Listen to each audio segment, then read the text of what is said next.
gospod Župnik in prodeklana Lojsi Borov, kar želijo veselja, kadar je tukaj slovesnost pri Mariji, očitno je v krasnem zavetju in varstvu je vedno mlajši, vedno vesel, vedno srečen, tako lepo skrbite za to cerkev, gospod Župnik in prodeklani skrbite hvala, pa ne samo za cerkev, živo občestvo, to pa ste vi, ki ste zbrani, dragi gospod provinciar, Marija, dragi bratje duhovniki, narodne noše, dragi romani, vidim, da ste korajžni, da če malo blagoslova z neba pride, se ne prestrašite, vse pravzaprav je suša, ne?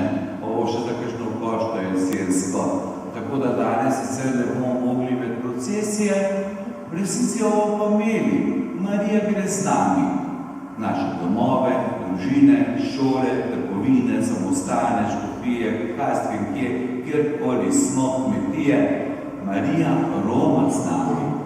Tega se danes ne bomo mogli nazvaj pokazati, v srcih pa bomo, in to je ključnega pomena. Da imamo to vero, to zavest, da je Marija v Leččevju in ta cerkev, to čudovito svetišče, ta bister svetišč v cerkvi na slovenskem, bi lahko rekli, in evropskem merilu, svet kraj. In iz tega svetega kraja, od Marije, bomo odšli drugačni, novi, zavestjo, da imamo Marijo, Božjo mater, ki je Bogorodica, rodila je Božjega sina, zato jo častimo, je naša priprošnica, je naš zgled, je učiteljica vere, učiteljica upanja vseh trenutkih življenja, tudi takrat, ko bi kakšen oblak ali se zatemni v našem življenju. Vemo, da zadaj je vedno sonce. Marija kaže na Jezusa Kristusa in vsi prazniki, nebo vzemlje. Potem 8. september, Marijin rojstni dan, potem v tem tednu 12. september, Marijino ime, pa tudi vsi ostali nam govorijo predvsem na to, da nas Marija, po Mariji prihajamo k Jezusu. Marija nas vodi Božjemu Sinu, Jezusu Kristusu, ki nas je velikonočni skrivnosti odrešil in dal upanje in vero, da smo ustvarjeni za večnost. Marija pa je ena izmed nas, bi rekli, nam je bližje, ker je bila žena, dekle v Nazaretu brez greha spočeta, ampak vendarle tiste, ki nam je blizu, in se nam zdi, da posreduje in verujemo, da posreduje pri Bogu za nas, hkrati pa nam kaže, da treba v vseh trenutkih, pa naj bo to v Betlehemu, ali pa pod križem, ali pa na velikonočno jutro ohranjati upanje, močno vero, predvsem pa trdno ljubezen. Zato danes prosimo predvsem za dar vere, da bi to ohranjali. Dar vere pomeni, da vemo, da Bog deluje, Bog je tukaj. Morda se zdi to abstraktno, ampak dejstvo Marijinega življenja nam govori o tem. In tudi naša življenjska pot, če pogledamo vse korake, potem vidimo, aha, Bog, ti že veš, zakaj se je moralo to zgoditi, zakaj je tako in tako bilo.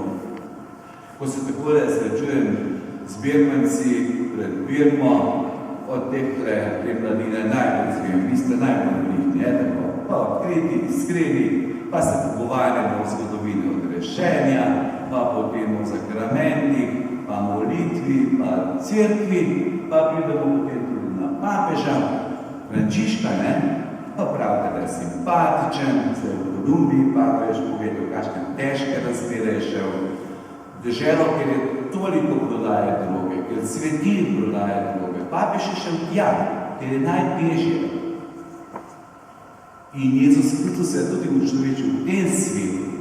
No in o tem papežu znate tudi povedati, Birmanci znajo povedati, da je pisal ljudem, ki so v stiski, bolni, trpeči, zapornike, begunce na toplišče, mlade, otroke s posebnimi potrebami, potem na revne predele na toplišče, greh tisti, ki so potisnili najbolj na rob družbo, pa odlično za Slovenijo, ker je njegove nečakinja poročena Slovencem, pa da dobro kuha, no, včasih je najbolj kuhal špagete, malo se mu tudi poznane, da kar dobro kuha, oziroma drugi kuhajo zdaj, pa da navija za nogomet, San Lorenzo, nogometu najbolj več ne igra, pa ga je, pa Prestor je dobro, pa rekel jim tam takve, kot si ti. Se rekel, no, pa tebi bi papež všeč. Pa me pogleda, pa reče, veste, ta papež je papiren. Olala. Se rekel, kaj pa to pomeni, da je papež veren? Pa ni slabo, ne? Veste, rad ima Boga in rad ima ljudi.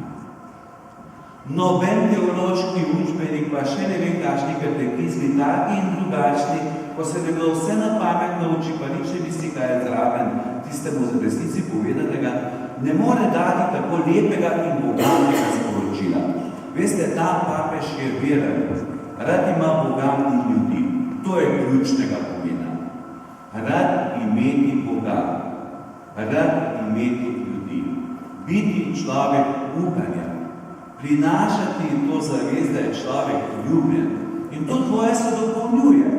Ker če se človek drži čukasto, če je jezen, če misli slabo, če mu vsi kar naprej nekaj hočejo, se kar naprej čuti ogroženega, vsi so ne vem kašni, bi mu nekaj naredili, s tem človekom nekaj ne bo redu, ne v odnosu do človeka, ne v odnosu do Boga.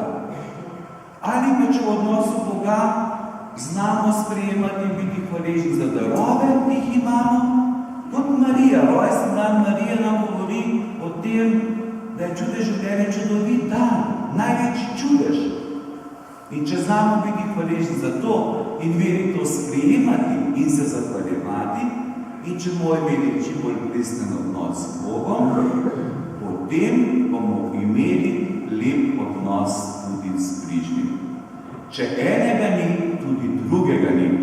Celo psihologi in razni svetovalci ugotavljajo, da je v človeku čudovita harmonija med telesom, da imamo telesno kondicijo, da smo več ali manj zdravi, duševno, da študiramo, beremo, poučujemo, ne vem, karkoli že delamo, in duhovno. Če nekaj manjka, potem zaškrite v našem življenju. Zato bodimo danes hvaležni, kot je da Bernard odgovoril, imejmo radi Boga in imejmo radi ljudi. K temu nas vabi Marija, praznik Marijinega rojstva in vsa romanja tukaj Marijo Leščev na Dobrovo pomenijo predvsem to, da bi tudi mi kot Marija bili v tem okolju, kjer živimo, misionarji upanja.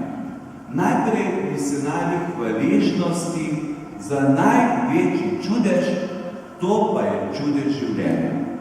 Da smo radi to, kar smo, in da zdravi, pa tudi mejami, ki jih doživljamo, skušamo narediti nekaj dobrega. Veste, če človek jamra, temeljna napaka, kot je že zapisal grški filozof Demokrit, je, da naredimo to, da jamramo, česa nimamo, namesto da bi rekli, hvala Bogu za to, kar imamo. Vete, če bomo jamrali, česa nimamo, bo vedno nekaj narobe. Ali je mož siten, župnik, škod, ali je slabo vreme, je dež, je polna luna, ma nekaj je vedno narobe. Če pa rečemo, ljubi Bog, hvala ti za današnjo nedeljo, malo dežja je, ampak ni problema, pridemo, molimo, se zahvaljujemo Bogu. Marija je z nami, hvala ti, kako bodo vaše žene, dragi možje, veseli, ko boste rekli, draga žena, lepo je, rad te imam, najlepša si mjenka tregove noče na Birmi. Tega ne smemo pozabiti reči, pa stari starši, pa prijatelji, sorodnikom, župniku, ne vem komu, sodelavcu, ki je drugega prepričanja. Skratka, rečemo, ljubi Bog, hvala ti za to, kar imam, kar je, kar si mi podaril, za čudež življenja in čudež vere. S tem želim narediti nekaj lepega in dobrega. In s tem preganjamo malodušje, jambranje, pa vse mogoče druge stvari.